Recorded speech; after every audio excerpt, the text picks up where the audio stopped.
Hello everyone, this is Cody Lee of BlackCatBooks.org, author of I, the Dragon, Cruel and Beautiful Rabbit Hole Lore and Fray, and the upcoming Jaw of the Dragon. So with Tears of the Kingdom launching in just, 3 months, a little bit over 3 months, we are going to see the release of the highly anticipated sequel of one of the best games of all time, The Legend of Zelda Breath of the Wild. And boy, am I excited.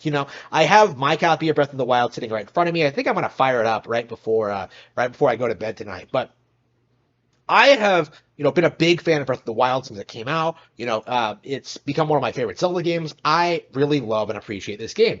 And a lot of fans really got it into their hands that this big, expansive sequel to Breath of the Wild was taking too long in development and that it had some kind of development trouble and that there was something wrong with it. And as of this recording, we actually haven't seen any footage yet, any new trailers in a long while.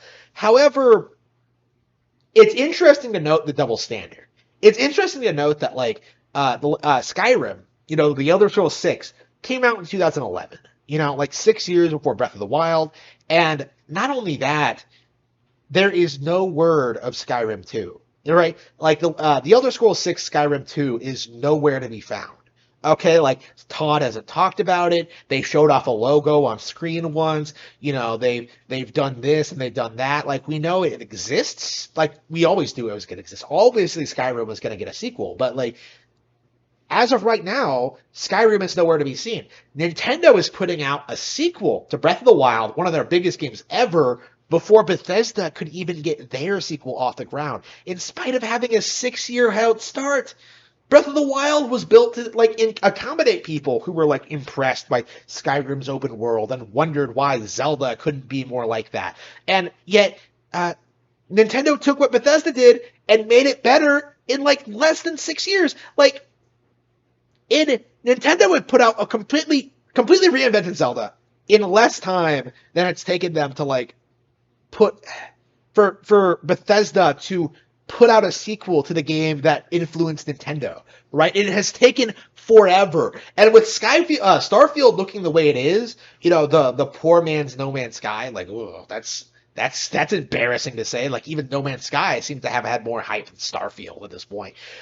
With Starfield looking the way it is, how exactly is Bethesda going to remain the powerhouse going forward? They put out Fallout 4, that was a disaster. They've done this, they've done the Doom games were terrible. They bungled Wolfenstein. They've done all this stuff, and the company has clearly gone downhill in recent years. And most people just don't want to admit that it's true. Most people don't want to admit that Bethesda just has fallen off in recent years and will not be able to compete with with Nintendo going forward, right? Not only is Breath of the Wild bigger and better than the Elder Scrolls, it has a much bigger brand name. You would be surprised at how Breath of the Wild has sold about the same amount of units as Skyrim. Despite Skyrim being a phenomenon when it came out and having a 6-year head start, Zelda has a way longer legacy, is way more recognizable. People can tell you more about the characters and the world and the games a lot more than Skyrim. And the games are just better as well as on top of that. People actually go back and play Ocarina as opposed to Daggerfall or Morrowind or whatever. It feels very much like we're on the cusp of Nintendo being seen as the king of open world gaming. And right now, just how people refuse to admit that Breath of the Wild is one of the best games ever made, we're seeing the same kind of denial about that coming from Tears of the Kingdom, in that Nintendo was able to put out this big product in an incredibly short amount of time for what it was. I think we're going to see some crazy stuff in Tears of the Kingdom when we finally see those trailers. The fact that people are complaining about the open world being reused, I imagine the vast majority of those people have no idea just how big and expansive the world of Breath of the Wild really was. There's just so much cool stuff to find. And having a new game set in that same setting is actually not all that unprecedented. They did the same thing with A Link Between Worlds, and that was a completely different experience than A Link to the Past, right?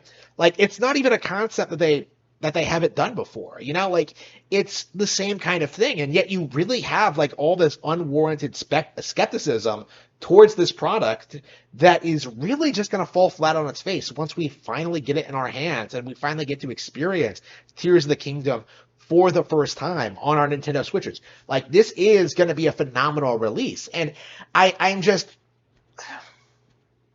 extraordinarily curious just why there aren't more people like questioning where Skyrim 2 is. Like, where is all the skepticism and the rage regarding Skyrim 2? Like, all I ever see is that, like, oh man, it's gonna take a full decade to play through this game. It's gonna be like Todd is just doing his typical routine.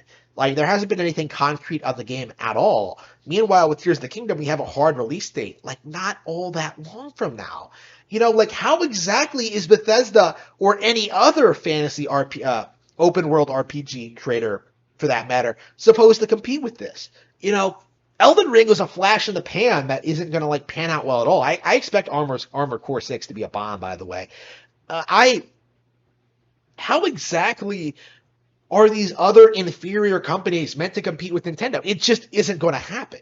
It's just going to fall flat on their face, and they're just going to do, they're going to have to resort to just doing the same thing that they've always been doing, is just like overpromise and underdeliver, and meanwhile, Nintendo is just pumping out banger after banger, and not just in the Zelda franchise. You have the Marios, you have the Fire Emblems, you have the Animal Crossings, you have, like, Splatoons, like these Pokemon, like these franchises are ginormous, but nobody likes to acknowledge or admit it.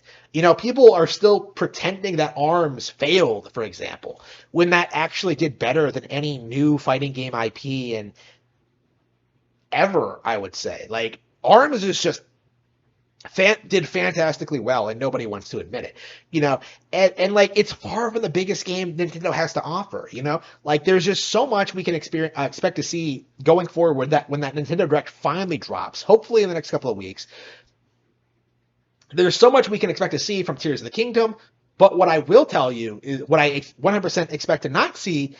We are not going to see Skyrim 2 news. We are not going to see, like, a new trailer of Starfield that suddenly makes me go out and buy it. We're not going to see, like, anything really interesting or new or fun from these other developers. They're just going to do the same thing over and over and over and over again.